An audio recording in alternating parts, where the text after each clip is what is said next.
¿Qué tal amigos? ¿Cómo están? Bienvenidos a YTPK. En el episodio de hoy estaremos hablando de elementos que son sustanciales para asimilar la coyuntura en la que nos encontramos como organización, como empresa y como personas, haciéndole frente a un escenario recesivo y poco promisorio en materia económica con la pandemia del COVID-19. En el primer tramo de este capítulo estaremos hablando de las empresas de propiedad familiar. Cómo establecer criterios de funcionalidad para estas unidades de negocios, cómo establecer los protocolos también funcionales a la planificación que habían hecho estas empresas y por sobre todo cómo hacer para perdurar en el ejercicio de las funciones y de las operaciones de estos emprendimientos. Y por supuesto, en el siguiente bloque, en los últimos, estaremos abordando un tema transversal: cómo gestionar al talento humano ante este escenario de incertidumbre, de temor, cómo hacer que la gente pueda sentirse bien y comprometerse con el trabajo de tal manera a hacerle frente a toda esta situación. Pero no le digo más. Bienvenidos a YTPK. Esto es YTPK y es tiempo de hablar de negocios.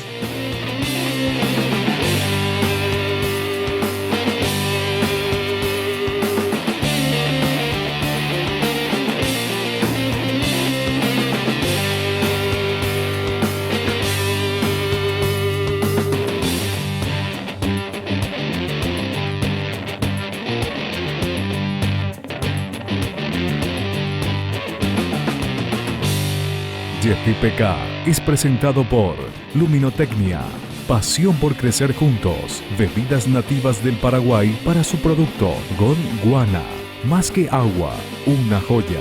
Con los auspicios de Drellisman Abogados, con el apoyo de Full Office Librería, Electrodomésticos, Electrónica y más. Metiri Soluciones de Recursos Humanos y GDM, Gestión de Mantenimiento. Un programa de BDO Auditores y Consultores y Capital Humano. Construimos vínculos.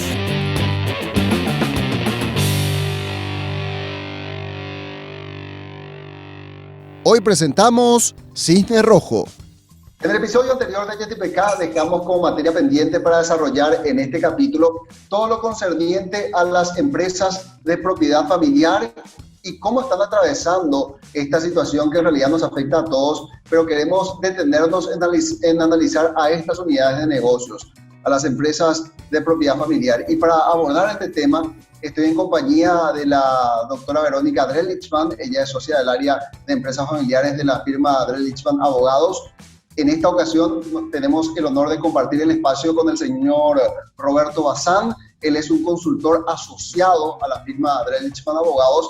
Y por supuesto el señor Oscar Toledo, que es conocido de la casa, compañero de todos los programas, para analizar en conjunto toda la situación y poder ver algunos elementos que rescatar acerca de la operatividad de estas empresas. Estuve indagando, compañeros, acerca de estadísticas exactas que se puedan tener en el mercado paraguayo, por ejemplo, acerca de la cantidad de empresas de propiedad familiar, y en realidad no existen cifras duras, pero se hablan de algunas estimaciones de que probablemente el 90% de las empresas operativas en Paraguay tengan esa composición, así que estamos hablando de un segmento del empresariado muy importante para nuestro país y es oportuno hablar de todo lo concerniente a ese sector del empresariado. Y quisiera arrancar ya conversando al respecto de los aspectos que se tienen que tener en cuenta en este escenario con la doctora Verónica Drellichman. Y tengo que decirle, doctora, que estuve leyendo un artículo que publican ustedes en su sitio web que habla acerca del cisne rojo, de aquello que es prever lo obvio, el fenómeno de lo impensado que nos toma a veces por sorpresa, cómo prepararnos para no caer en esa situación. Si podemos empezar por allí, por favor. Sí, ¿cómo estás, Roberto? Nuevamente, muchas gracias por invitarnos a este espacio de reflexión y de aportes en YTPK. Y bueno, hoy con un tema que nos apasiona, que es justamente las empresas de propiedad familiar. Y así como estás haciendo alusión, justamente sacamos un artículo con Roberto Bazán, que nos acompaña también hoy, haciendo alusión a esta analogía del cisne negro y el cisne rojo, como para analizar y reflexionar un poco sobre aquellas verdades irrefutables que tenemos muchas veces en la aplicación de los 4 ámbitos que nosotros tomamos como análisis para las empresas familiares, y que son las familias, las empresas o la empresa, dependiendo del grupo económico, las sociedades y el patrimonio. ¿Por qué hablo de estas verdades absolutas? Porque en las prácticas empresariales o familiares tenemos algunos temas que lo damos por sentado, así como en algún momento en el mundo se creía que solamente existían cisnes blancos, hasta que en Australia alguna vez se descubrió un cisne negro que bastó para poner en duda toda aquella verdad que todo el mundo creía como irrefutable. Entonces tratamos un poco de hacer también esa analogía y llevarle a las familias a que reflexionen sobre esas certezas absolutas que tenían como prácticas, y que con el advenimiento de esta crisis o de esta oportunidad, como podemos llamarle, de reflexión, analizar un poco cuáles son realmente las situaciones que nos están llevando a, por un lado, afrontar esto de alguna manera, cómo podemos afrontarlo de la mejor manera posible y sobre todo lograr resaltar y sobreponernos a esto. De ese diagnóstico financiero, empresarial, administrativo, ¿cuál es la herramienta legal de la que debe valerse ahora la empresa de propiedad familiar? ¿Es la revisión del protocolo? ¿Es el patrimonio el que ahora está comprometido? ¿Esto implica reajustar ciertas cláusulas? ¿Hacia dónde debe apuntar la operativa, doctora? Bueno, acá quiero dividir y tratar de segmentar un poco a estas empresas de propiedad familiar, porque realmente hay un número de empresas dentro de nuestro país que ya trabajaron en generar acuerdos para poder gobernarse y lograr la trascendencia de la empresa. Eso es lo que principalmente distingue a una empresa familiar de una empresa no familiar. La empresa familiar, su foco principal es el deseo que tienen sus fundadores y las demás integrantes de la familia que lo conforman, en que la empresa pueda trascender en el tiempo. Entonces, el protocolo familiar no es más que una herramienta que, como bien dijo el licenciado Toledo, debe ser utilizada. No es una herramienta útil si va a dormir en el cajón del escritorio, por más hermoso que sea el texto del protocolo y por más trabajo que nos haya llevado construir, si va a dormir en el cajón no nos sirve. Entonces, aquellas empresas que ya tienen, que ya han trabajado y que puedo decir que son varias en este país, con lo cual también han atravesado el proceso de conformación de acuerdos, que es una herramienta muy útil, que saquen esos protocolos que tengan, que revisen y que lo usen, que lo consulten y que lo usen en este momento, porque estos son los momentos en que uno tiene que acudir a las herramientas que tiene. Aquellas familias que estuvieron transitando su proceso y que por alguna cuestión no lo pudieron terminar, de todas maneras deberán tener ya seguramente algunos acuerdos parciales a los cuales pueden ir también tomando conocimiento de eso. Y aquellas familias que aún no lo hicieron o no iniciaron el proceso, creo que es un excelente momento para ponerse a reflexionar sobre la necesidad de generar acuerdos entre ellos, entre la cúpula que está dirigiendo, digamos, el emprendimiento familiar, y empezar a tomar el toro por las astas en el sentido de, bueno, son conversaciones difíciles, pero qué mejor momento que este para ponernos a reflexionar sobre aquellas, ¿verdad? Quisiera saber el parecer también del señor Roberto Bazán, porque estábamos escuchando lo que decía la doctora Verónica, y uno se plantea en este escenario cuáles son los ajustes que debo hacer. Echarle el vistazo al protocolo, poner en práctica lo que establecía el protocolo. Desde su punto de vista, señor Roberto, ¿cuáles son las sugerencias o recomendaciones para el empresario familiar que hoy está también atravesando como el resto de la población por este periodo de incertidumbre por el COVID-19? Bueno, la respuesta es positiva a los dos interrogantes. Quienes hayan desarrollado su protocolo, es importante que lo implementen. Lo que no se implementa no termina siendo valioso, termina siendo un hecho administrativo. Entonces, el primer punto para aquellos que ya han desarrollado su protocolo es implementarlo. Ahora bien, aquellos que lo han desarrollado, esta época que ha cambiado la contingencia, a tal punto, ya me voy a referir, si me permites un minutito, que se han constituido nuevas sociedades inexistentes acá.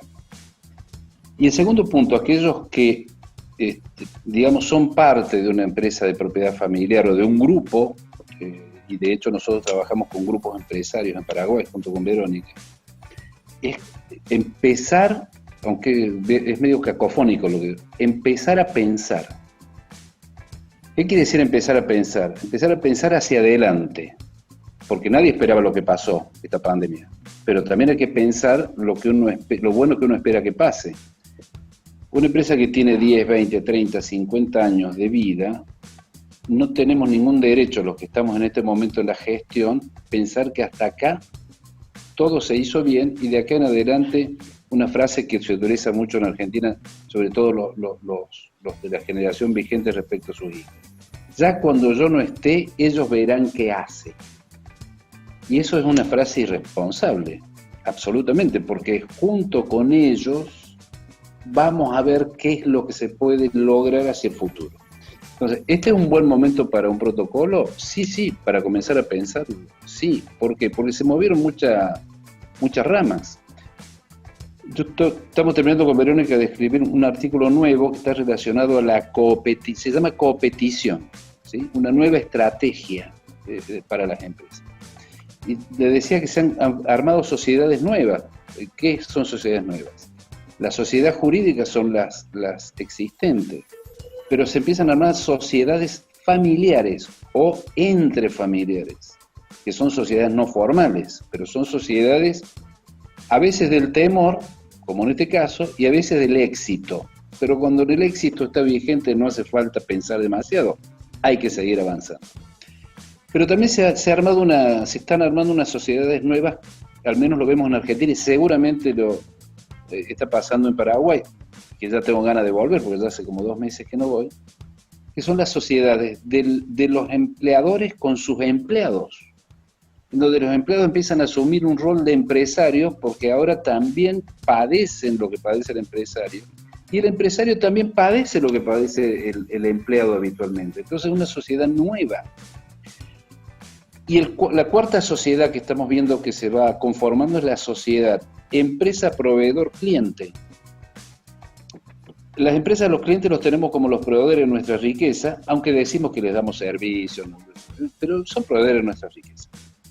Y nuestros proveedores son facilitadores de que luego podamos generar la riqueza que nos proveen los clientes. Se va generando una sociedad nueva entre, digamos, la empresa, proveedores y clientes, en donde empezamos a entendernos. Digo, acá en Argentina se rompió la cadena de pagos, ¿sí? Estoy convencido que no va a haber ninguna demanda civil ni penal por cheques devueltos. ¿Por qué? Porque en la cadena de pago, cliente, empresa, proveedores, estamos todos entendiendo la realidad. Entonces, si la realidad se ha modificado circunstancialmente, veremos cuál es el impacto de esta nueva realidad a partir del año 2021, seguramente, cuando ya terminaremos de acomodarnos en esto. Pero es un buen momento para pensar, digamos, desde la perspectiva de construir una herramienta como el protocolo o como un acuerdo base que dé sustentabilidad a lo que se logró hasta acá. No es un momento para tener miedos. Es decir, 2 opciones, lo decía Verónica, creo que lo decía en el evento que tuvieron el fin de semana ustedes. ¿La crisis da miedo o te genera una oportunidad? Y esta es una oportunidad para decir, bueno, a ver, todo lo logrado por mí y por mis antecesores, debo generar la posibilidad para que los que vienen también puedan tener una oportunidad de continuarlo. Entonces, no puedo tener miedo, tengo que generar toda una acción conducente a que eso suceda. Y que no pase lo del cisne rojo, digamos, que como no lo pienso, eso no va a pasar. No, hay que pensarlo aunque eso no pase. Por eso es el valor tan fuerte de los protocolos, por eso es los contenidos tan precisos que tiene y el impacto que tiene. Un protocolo tiene impacto en el proceso, yo diría que tanto más que la aplicación del protocolo. Por eso son a veces procesos complejos, tediosos, siempre amables, porque se trabaja solo sobre la verdad.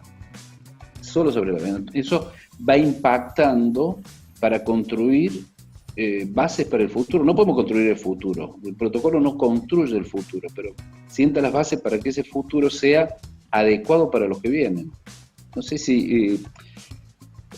a ver, hay una frase que nosotros utilizamos mucho, y que lo hemos tomado por el hábito que vemos, al menos en mi caso, de hace 22 años, de trabajar con empresas de propiedad familiar, que es, puedo decir, hay que formalizar el gobierno corporativo, las reuniones tienen que hacerlo una vez por mes. Y me dice, no, Roberto, ¿para qué? Si nos vemos todos los días, ¿para qué reunión? Pues yo aprendí de tantos años en esto, y siempre les digo lo mismo. Lo que se escribe, y disculpas pido disculpas, doctor, por ahí puedo decir algo inadecuado. Lo que se escribe con saliva se seca y se olvida. Lo que se escribe con tinta se seca y se pega. No hay que presumir que después lo vamos a ver, que esto ya se resuelve solo. No, se resuelve, se escribe y se protocoliza, digamos, porque su protocolo en Paraguay, el protocolo tiene un valor legal, tiene un valor jurídico. En Argentina lo tiene mucho más porque hay un artículo específico de nuestra nueva Constitución que hace mención a esto, pero ustedes lo tienen incorporado dentro de la aplicación. ¿Qué es lo que pasa? Que esto no se difunde, pero el protocolo es una herramienta estratégica, no jurídica. Es un error pensar que el protocolo es una herramienta jurídica. Es una herramienta estratégica para la familia, para la empresa, para la sociedad y para el patrimonio. Oscar, y Roberto y Verónica, sé que hay mucho más que decir, tenemos que hacer ahora una breve pausa, pero todo lo que estamos hablando tiene mucho que ver con lo que ya desarrollamos en el capítulo anterior del YTPK, y me da la impresión que quisiera abordarlo después de la pausa contigo, Oscar, de que aquí el escenario plantea un abanico de opciones donde las empresas también de propiedad familiar tendrán que adoptar cada una de esas estrategias, algunas o una combinación de ellas, para poder dar continuidad al negocio, como bien lo estamos insistiendo, y también vemos que tenemos que ser maleables y flexibles y establecer esos puntos de entendimiento y acuerdo, como también lo desarrollábamos en el capítulo anterior. Ahora hacemos una breve pausa y al regresar, más acerca de cómo trabajar como miembro de una empresa de propiedad familiar para hacerle frente a esta pandemia del COVID-19.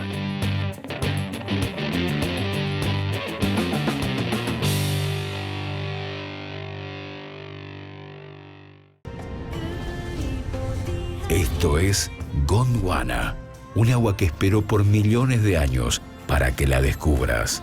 Su calidad es el resultado de millones de años de filtrado entre piedras y areniscas. Llega directo a nuestros envases especialmente diseñados para mantener la pureza del agua, porque el agua más pura del mundo no se hace, se descubre. Gondwana, más que agua, una joya. Los focos LED BCP consumen hasta 3 veces menos que un foco de bajo consumo. O sea, podés iluminar todas estas casas, pero en tu factura te viene así. Y además, consumen hasta 9 veces menos que un foco incandescente.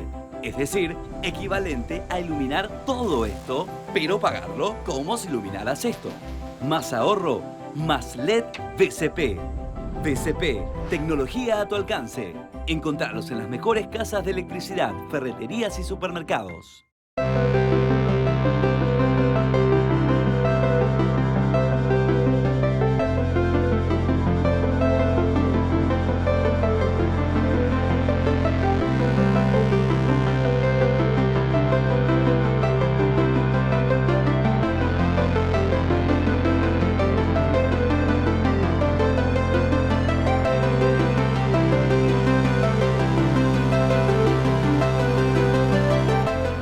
La firma de auditoría y consultoría BDO desarrolló un plan de respuesta empresarial a la pandemia de COVID-19. El objetivo es la continuidad del negocio sobre la base de la comunicación interna y el sostenimiento de 3 pilares de ejecución: protección legal, protección económico-financiera y reorganización interna. Conozca más ingresando al sitio www.bdo.com.pi. BDO, líderes en servicio excepcional al cliente.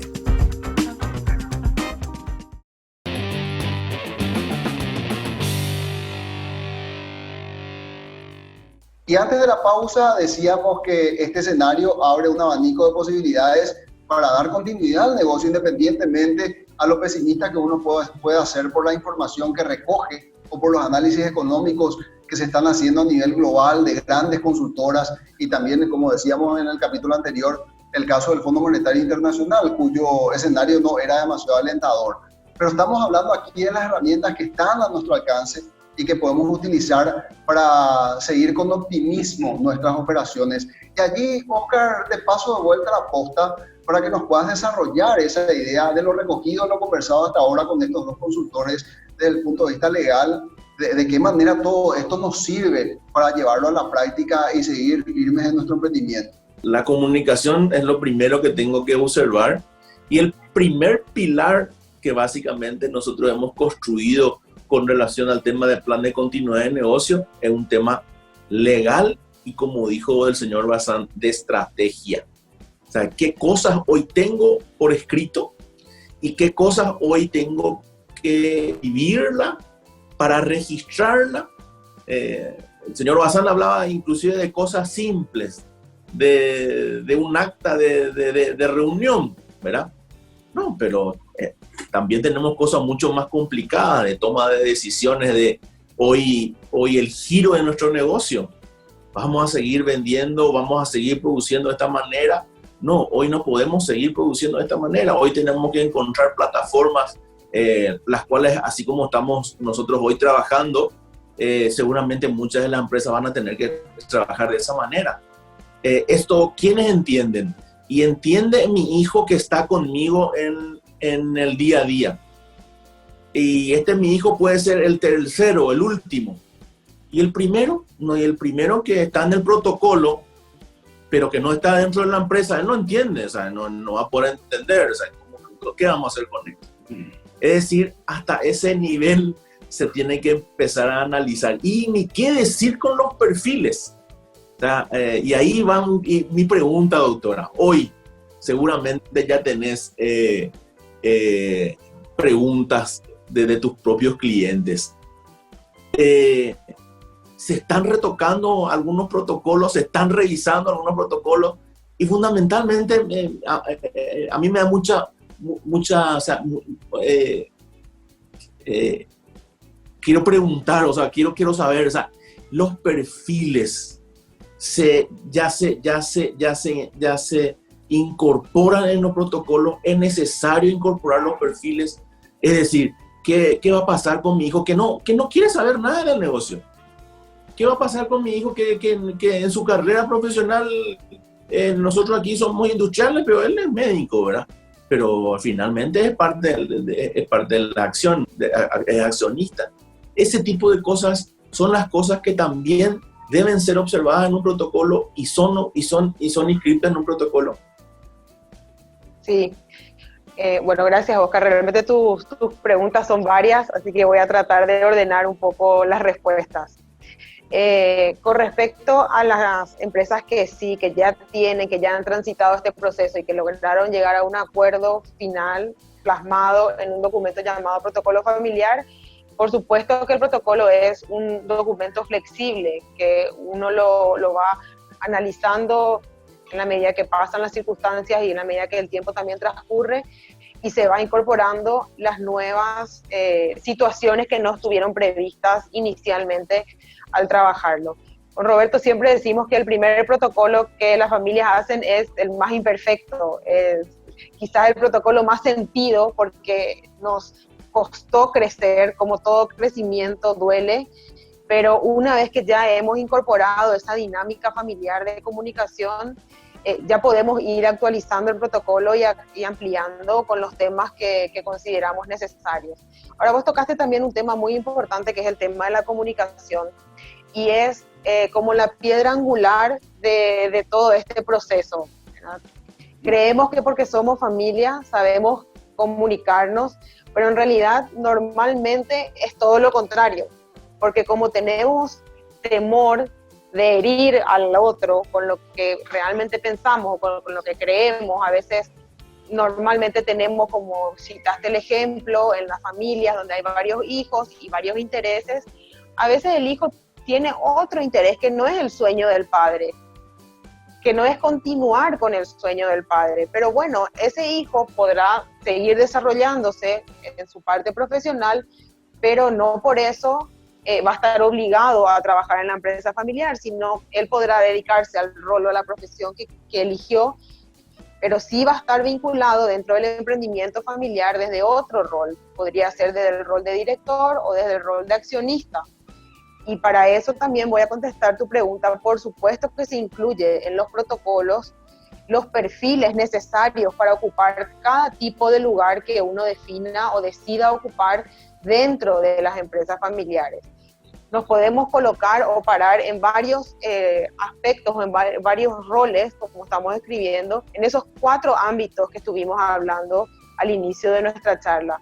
Si nosotros no deseamos trabajar dentro del emprendimiento familiar, pues bien, entonces tenemos que prepararnos o para ser herederos, que nos tocará de alguna medida porque somos familiares, o para ser directores, con lo cual, si en el protocolo ya se establece cuáles son las capacidades o las habilidades que debo tener para ser director y no las tengo al momento de que la asamblea tenga que elegir un director y no se me nombre a mí, entonces yo no tengo por qué molestarme. Y ahí vamos otra vez de vuelta con anticipar los hechos obvios. O sea, si nosotros trabajamos cuáles son los perfiles requeridos por las empresas, no por la familia, donde prima la emoción y no la razón, en la empresa debe primar la razón y no la emoción, entonces tenemos que definir los perfiles de acuerdo a la necesidad de la empresa, no a la necesidad de la familia de ubicarme a mí dentro de la empresa. Señor Roberto.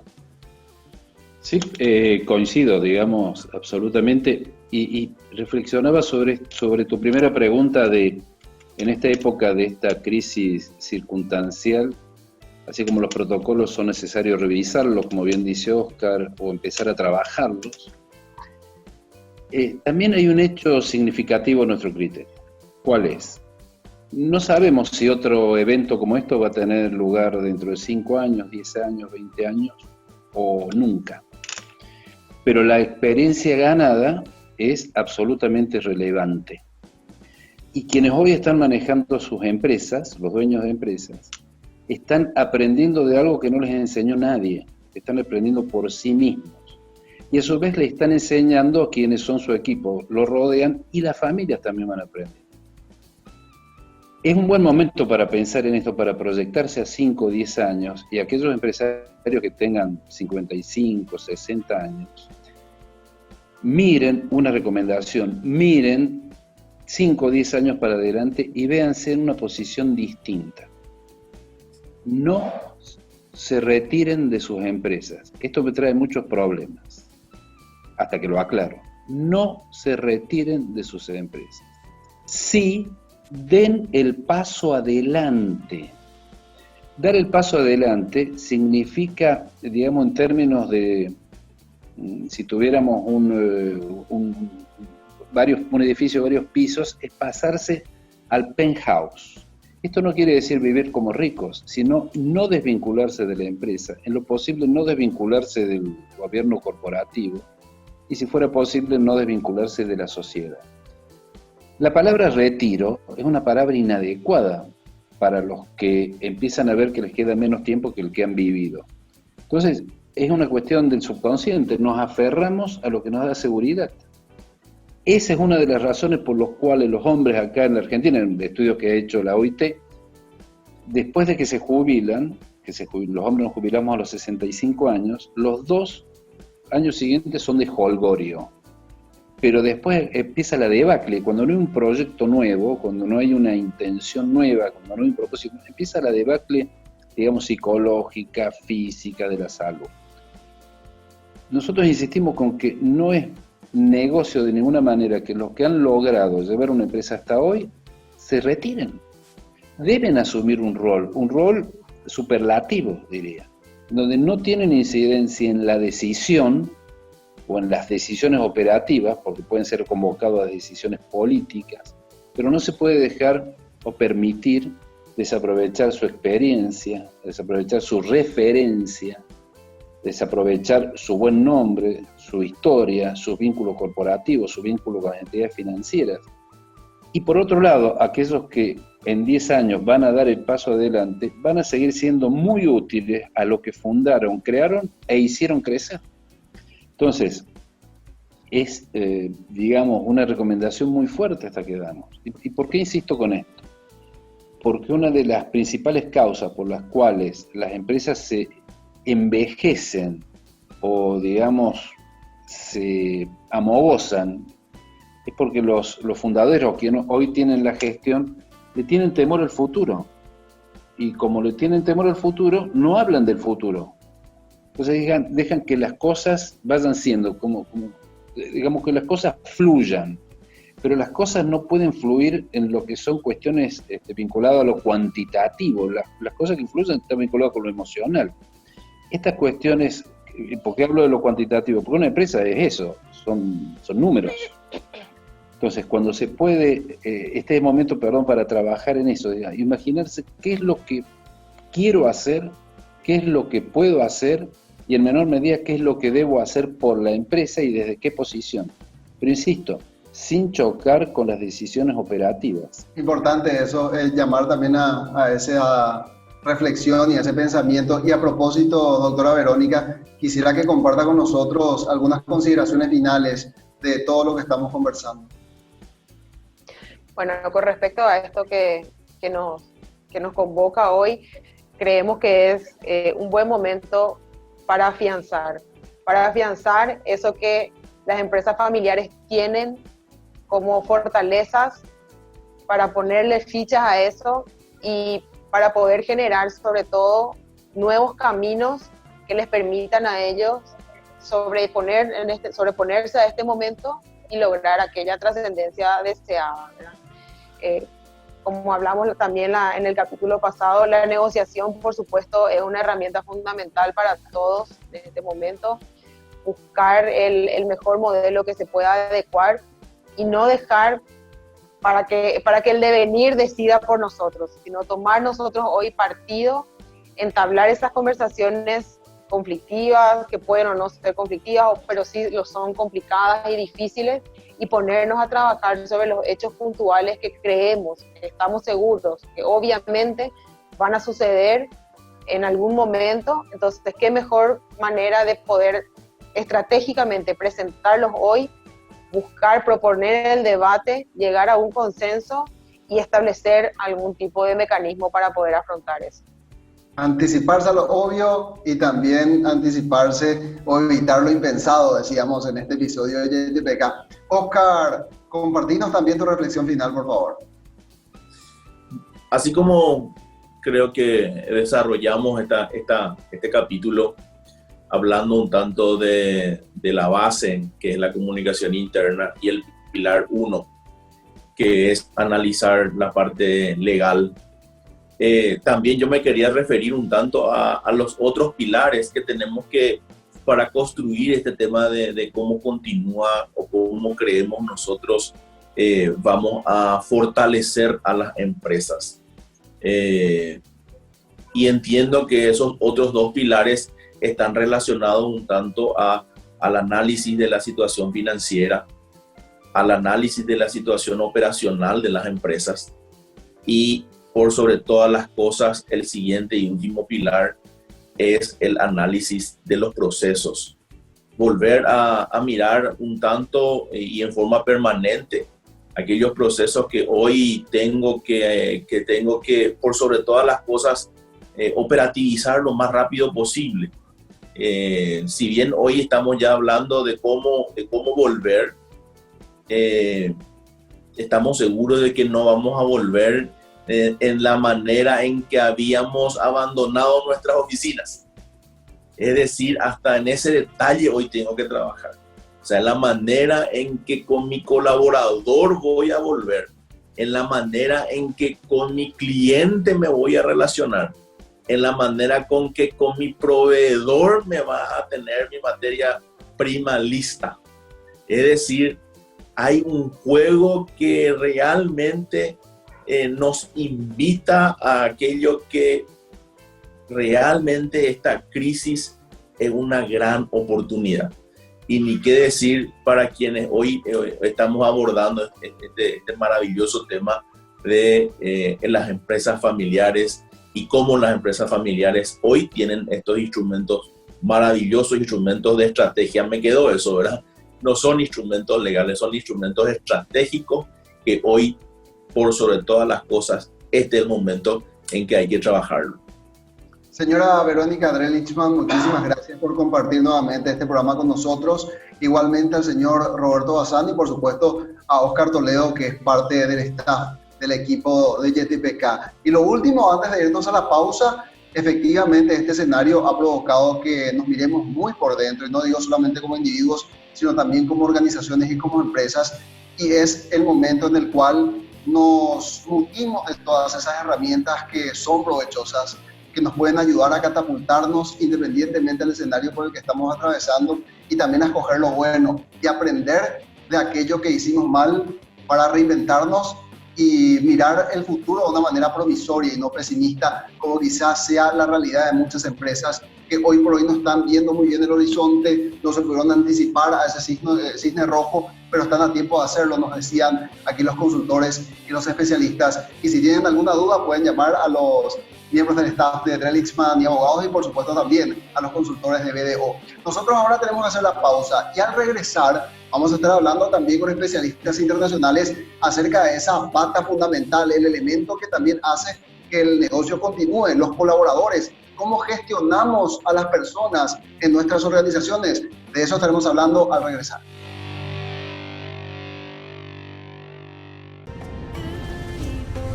Esto es Gondwana, un agua que esperó por millones de años para que la descubras. Su calidad es el resultado de millones de años de filtrado entre piedras y areniscas. Llega directo a nuestros envases especialmente diseñados para mantener la pureza del agua, porque el agua más pura del mundo no se hace, se descubre. Gondwana, más que agua, una joya. La firma de auditoría y consultoría BDO desarrolló un plan de respuesta empresarial a la pandemia de COVID-19. El objetivo es la continuidad del negocio sobre la base de la comunicación interna y el sostenimiento de 3 pilares de ejecución: protección legal, protección económico-financiera y reorganización interna. Conozca más ingresando al sitio www.bdo.com.pi. BDO, líderes en servicio excepcional al cliente.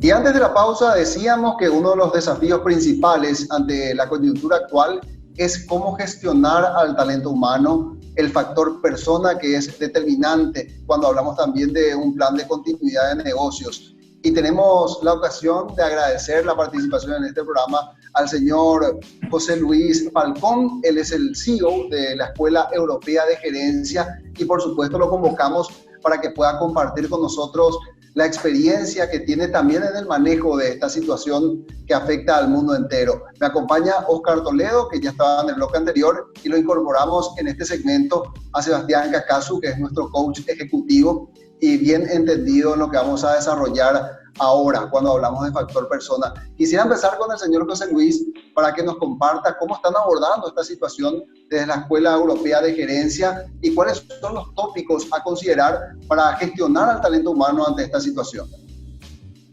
Bueno, lo primero, darte las gracias por la invitación, Roberto, y un honor compartir tanto con Sebastián como con Oscar Toledo esta oportunidad.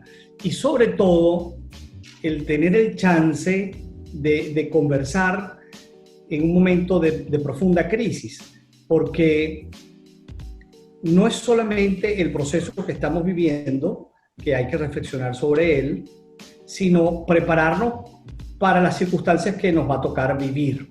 En ese escenario es bien importante ser muy objetivo, muy claro, muy racional, cabeza fría, en función de lo que nos va a tocar enfrentar. Y una vez teniendo claros los escenarios, y ahí se han hecho muchos análisis interesantes sobre cuáles son los escenarios, ver cómo desde el equipo humano de la organización podemos enfrentar ese reto. Entonces allí nos damos cuenta que tenemos 2 o 3 variables muy importantes. Un primer tema es que sabemos que las organizaciones venían encaminadas, muchas de ellas, a un proceso de transformación digital. Y ese proceso de transformación digital, para que ocurra, no es solamente la inversión en software, es realmente un cambio de cultura. Y ese cambio cultural lo hace la gente. Uno de los cambios que estamos viendo en este momento es que las personas tenemos que acostumbrarnos de manera inmediata, no tenemos tiempo para eso, a cómo vamos a entendernos, a comunicarnos en este mundo donde el contacto directo se va a mantener refrenado por un buen tiempo, y cómo podemos utilizar esas herramientas de teletrabajo.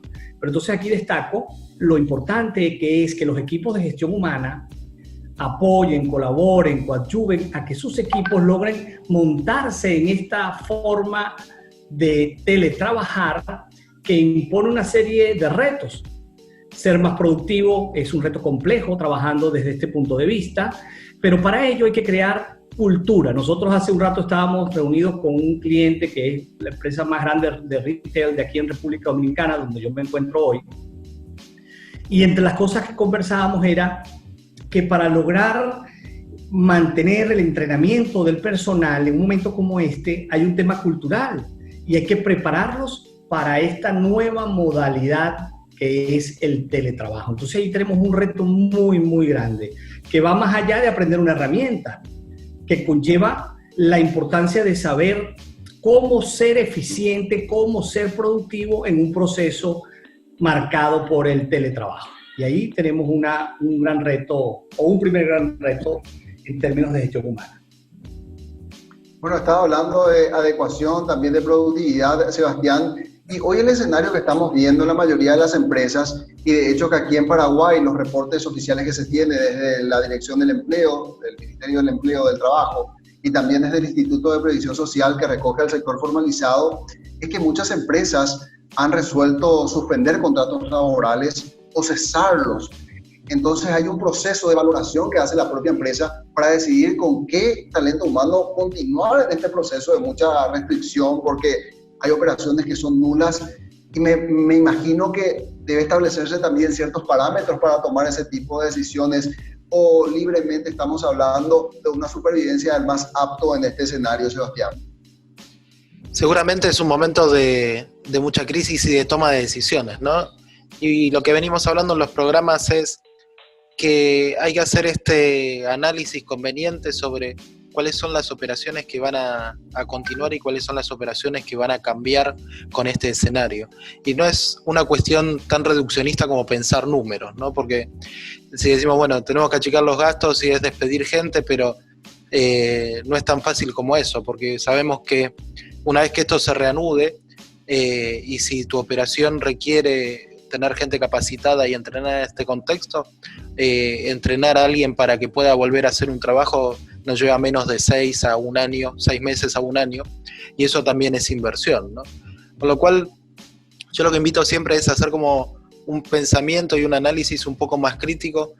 Obviamente los números mandan en estos momentos, pero también analizar operativamente qué es lo que voy a hacer y qué es lo que voy a tener que dejar porque el escenario cambió, ¿sí?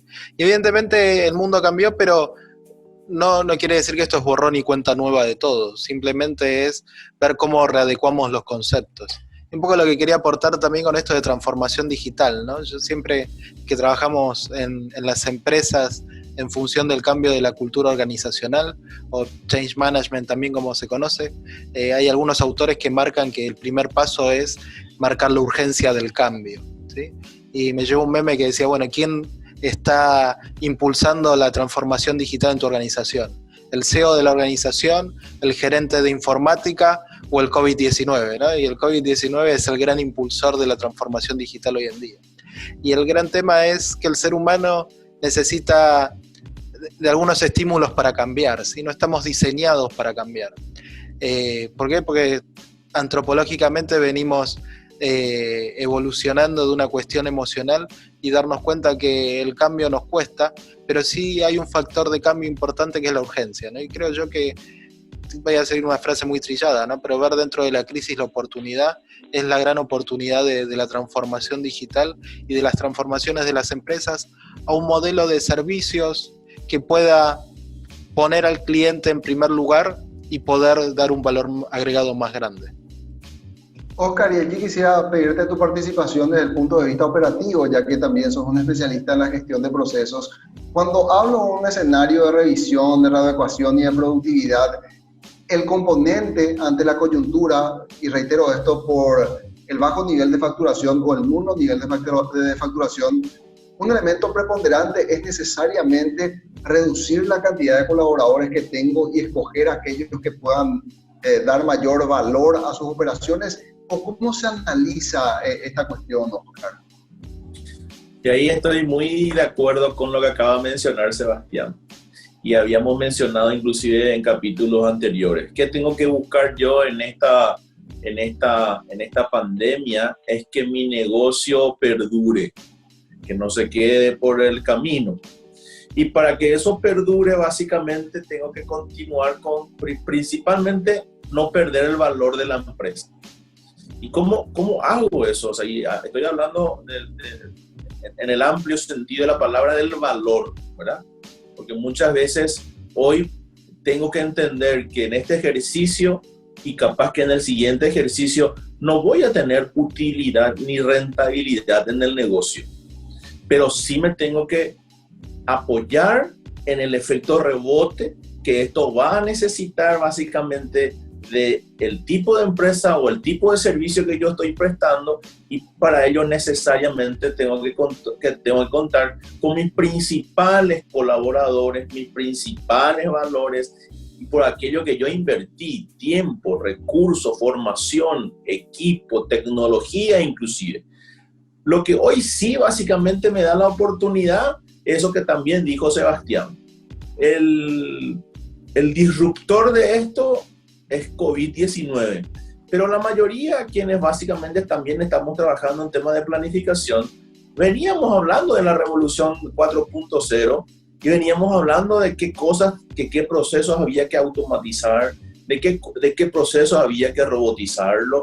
Entonces, hoy lo que tenemos es un adelanto de eso, y un adelanto que capaz que sí nos lleve a que nuestros colaboradores no estén tan preparados aún. Entonces, hoy básicamente el cambio de cultura, el hecho de desarrollo de este tipo de plataformas como estamos trabajando, qué cosas en el teletrabajo, qué cosas tengo que incluir. Es más, algunas veces el que se queda a teletrabajar y el que hoy está trabajando, yo tengo equipos de esta manera, hay un equipo que está trabajando en el frente, y ese equipo que está trabajando en el frente es como que, a la pucha, o sea, yo me estoy exponiendo, ¿verdad? Entonces, hasta con eso también tengo que jugar, ¿verdad? No solamente con el que queda a teletrabajar, que tiene que hacer de su ambiente familiar, tiene que hacer un ambiente laboral, tiene que distinguir, qué sé yo, en qué momento le va a atender al esposo, en qué momento le va a atender al hijo, y en qué momento básicamente va a tener que trabajar. Pero también está el otro, el que está hoy en el frente, que se siente un poco, pucha, yo tengo riesgos aquí, ¿verdad? Estoy corriendo riesgos aquí. Es decir, que estoy en una disyuntiva en donde por sobre todas las cosas, la comunicación eficaz, la comunicación interna es realmente la base para que realmente podamos sobrellevar esto. Nuestra recomendación no es sacar gente, Roberto. Al contrario, tratar de acordar, eso que decía también la doctora Verónica, tratar de negociar. Y ahí es entender básicamente cuando hablamos de negociación, y seguramente vamos a tener que ver la nómina, bajar salarios, o sea, ajustar cinturones, y bueno, y en esas circunstancias seguramente algunos van a decidir irse, ¿verdad? Que es también una coyuntura, oferta, demanda, ¿verdad? Pero en lo posible la empresa no tiene que perder su valor. Importante eso. Sebastián y José Luis, quiero hacer otra pausa porque tenemos que ajustarnos a nuestro tiempo, pero quiero, Sebastián, que me recuerdes los 3 tópicos que queríamos desarrollar cuando hablábamos de este segmento, de este bloque de YTPK. Ya enfocamos el tema de la readecuación, también hablamos de la productividad y faltaba un tercer tópico a desarrollar. El tercer tópico es el bienestar de la gente, ¿no? El bienestar del personal. Y eso, Sebastián, el bienestar del personal que está todo concatenado, lo vamos a desarrollar enseguida al regresar de la pausa.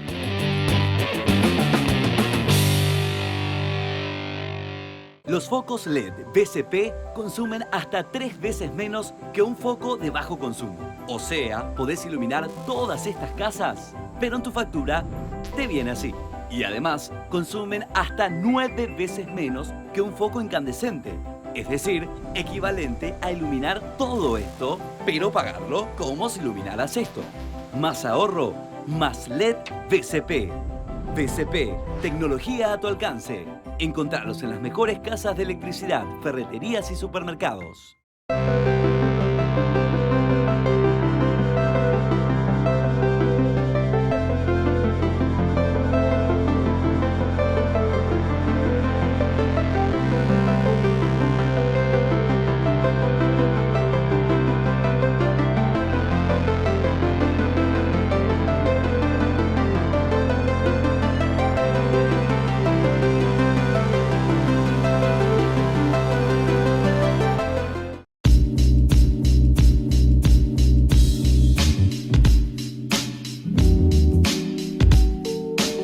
Hablábamos de nuestro tercer tópico, el bienestar de los colaboradores, y es algo sin lugar a dudas muy importante en estos tiempos donde, reiteramos, hay mucha incertidumbre, hay pánico, hay problemas incluso de carácter muy personal y familiar, porque cuando se manifiesta la incertidumbre uno piensa primero en su gente, cómo voy a poder asistirla, qué pasa si de repente nos quedamos desabastecidos o yo me quedo desempleado, y entramos en un abanico allí de temor y de inmovilidad. Así que es muy importante abordar este punto desde este punto de vista, lo que ahora queremos ofrecerles aquí en YTPK.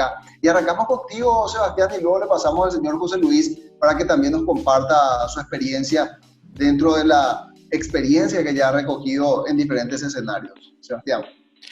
Sí, justamente este es un momento donde toda crisis marca un movimiento emocional, ¿sí? A mí lo que más me están pidiendo, donde más estoy trabajando, es en cómo manejar las emociones. ¿Por qué? Porque hay un doctor argentino que se llama López Rossetti, que es médico, y él habla de un paradigma nuevo. No somos seres racionales, sino que somos seres emocionales que razonan, ¿sí? Y obviamente, cuando en estos talleres que hacemos, a veces hacemos encuestas, el 73% de la gente marca que la emoción más fuerte que sienten hoy es ansiedad. Y la ansiedad, ¿sí? ¿Producto de qué? De un exceso de futuro, de pensar, me voy a quedar sin trabajo, me van a bajar el sueldo, me van a despedir, se va a reconvertir la empresa, ¿cómo va a terminar esto? ¿Cuándo va a terminar esto? ¿Cuáles son los planes que vienen después? Y a partir de eso, yo creo que es un gran momento para empezar a entendernos como seres emocionales y empezar a darnos cuenta cómo gestionar las emociones, ¿sí? Porque si logramos hacer esto, podemos pasar, no digo que va a ser una fiesta, pero sí digo que vamos a poder pasar mejor este tiempo. Y lo que encuentro muchas veces es organizaciones que, en lo que mencionaba Oscar antes, ¿no? En la comunicación, en el poder establecer acuerdos, en negociar, hoy están fallando porque cada uno está tan inmerso en su propia emoción que se termina aislando del resto. Señor José Luis, si nos puede dar unas reflexiones finales, por favor. Yo diría que el mensaje final es, por un lado, la empresa necesita reevaluar su modelo de negocio, teniendo una visión clara de hacia dónde vamos dentro de la claridad que puede existir. Una de las premisas es que esto va a durar. Hasta en tanto y en cuanto no tengamos vacuna o medicina, estaremos en medidas de distanciamiento social, quizás de forma intermitente. Si esto es así, la pregunta que tiene que hacerse toda empresa es si mi modelo de negocio puede seguir subsistiendo en condiciones de restricción del contacto social. Si la respuesta es que no es el modelo adecuado, entonces tengo que revisar mi modelo. Primera tarea. Segunda tarea, me volteo a la interna ahora de mi organización. Desde el punto de vista de gestión humana, debo revisar cada uno de los subsistemas para ver cómo van a impactar. A grosso modo, ¿qué tenemos que hacer? Revisar si el set de competencias que mi equipo de hoy tiene son las que funcionan en el nuevo modelo de negocio que yo debo implementar. De ser así, ¡qué alegría! De no ser así, pues, ¿qué acciones tomo para llevar y cerrar esta brecha de competencias que ha aparecido? Concuerdo mucho con Oscar en que, y contigo, Roberto, que la persona tiene que sentirse protagonista y tiene que tomar las riendas de su destino y decir: yo no me voy a quedar atrás, yo no voy a ser una persona que no sea capaz de ser exitoso en esta nueva economía. Debo subir mi nivel de profesionalismo, de competencias, de habilidades. Pero eso no se logra sin preparación, sin estudio, sin sacrificio, sin esfuerzo. Mucha gente está en su casa y no está haciendo nada o haciendo poco. Pues no es posible. Hay que sacarle el provecho al máximo a esta oportunidad.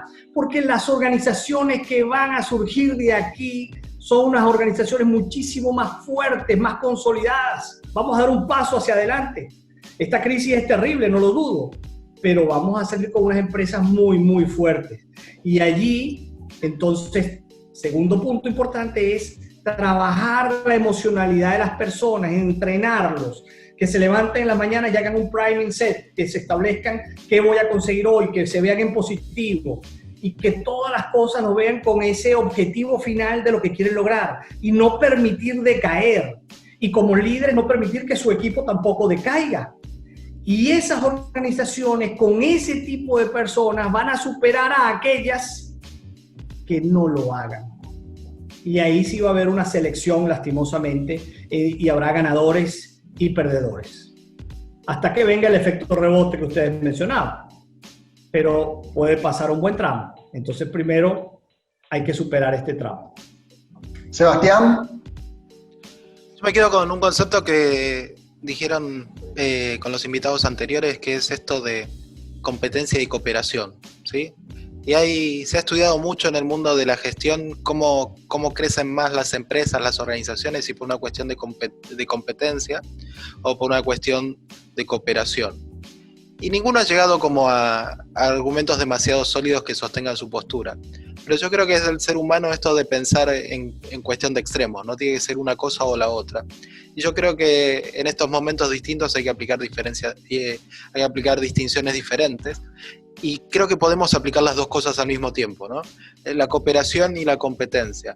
La competencia en ser más competitivos en lo que estamos haciendo, y en esta negociación y conversación que tiene que haber dentro de las organizaciones entre los dueños y los empleados, es ver qué aporta cada uno para lograr salir como organización hacia adelante. Y cooperar en ese sentido va a permitir que la organización pueda sobrellevar esta etapa, ¿sí? Porque va a haber, como bien decía José Luis, va a haber ganadores y perdedores, pero la diferencia entre el ganador y el perdedor va a ser la actitud con la cual tome esto para aprender, para reinventarse, para rediseñar lo que tenga que rediseñar, y va a salir fortalecido, ¿sí? Los que se queden en el camino van a terminar siendo los grandes perdedores de esto. Por eso creo que hay que utilizar este tiempo para analizar cómo hacemos esta competencia, cooperación dentro de la empresa. Excelente, agradecemos nuevamente al señor José Luis Falcón, es nuestro invitado de hoy en YTPK. Se ha sumado como un colaborador para esta propuesta que estamos haciéndoles llegar a ustedes en sus casas, y nuestra pretensión de siempre es que puedan recoger esos nutrientes que compartimos desde el punto de vista técnico, conceptual y también de la experiencia, para que se puedan unir de todo esto y convertirlo en un valor para su organización. El señor José Luis Falcón es el CEO de la Escuela Europea de Gerencia y desde República Dominicana hoy estuvo en contacto con nosotros para que vean que también aquí desde YTPK nos estamos renovando con nuevos recursos, utilizando la tecnología para romper los límites físicos y estar en contacto con gente de mucha experiencia que está en el exterior. Señor José Luis, muchísimas gracias por su colaboración. Extraordinario. Oscar, brillante. Sebastián, muchísimas gracias. Y nosotros ahora hacemos la pausa y al regresar extraemos los nutrientes de este capítulo de YTPK.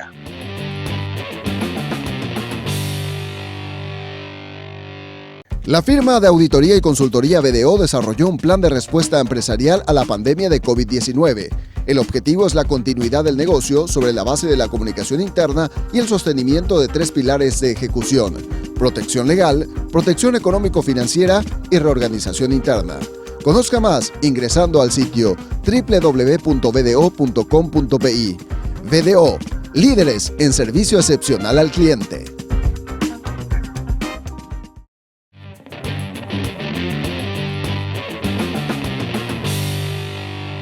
De este capítulo de YTPK extraemos estos nutrientes. Anticipar lo obvio. Conservar el valor de la empresa.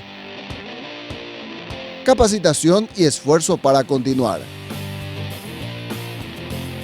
Y así como se dijo en este capítulo de YTPK, el gran desafío que tienen las empresas no solamente es mantener sus márgenes de rentabilidad o recuperarlos en el mediano y largo plazo, sino gestionar oportunamente y con buen criterio a ese talento humano que será el talento comprometido para que esas operaciones vuelvan a dar sus frutos. Y desde el YTPK, esa es la propuesta de valor que podemos ofrecerles en este episodio. Y por supuesto, quédense atentos al siguiente capítulo de YTPK la próxima semana, porque de seguro estaremos compartiendo nuevamente con ustedes herramientas de utilidad para seguir hablando de negocios. Será hasta entonces.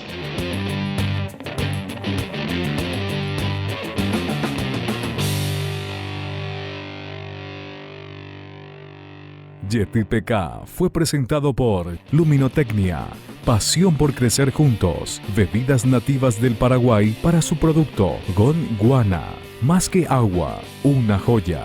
Con los auspicios de Drelisman Abogados, con el apoyo de Full Office Librería, Electrodomésticos, Electrónica y más, Metiri Soluciones de Recursos Humanos y GDM, Gestión de Mantenimiento, un programa de BDO Auditores y Consultores y Capital Humano.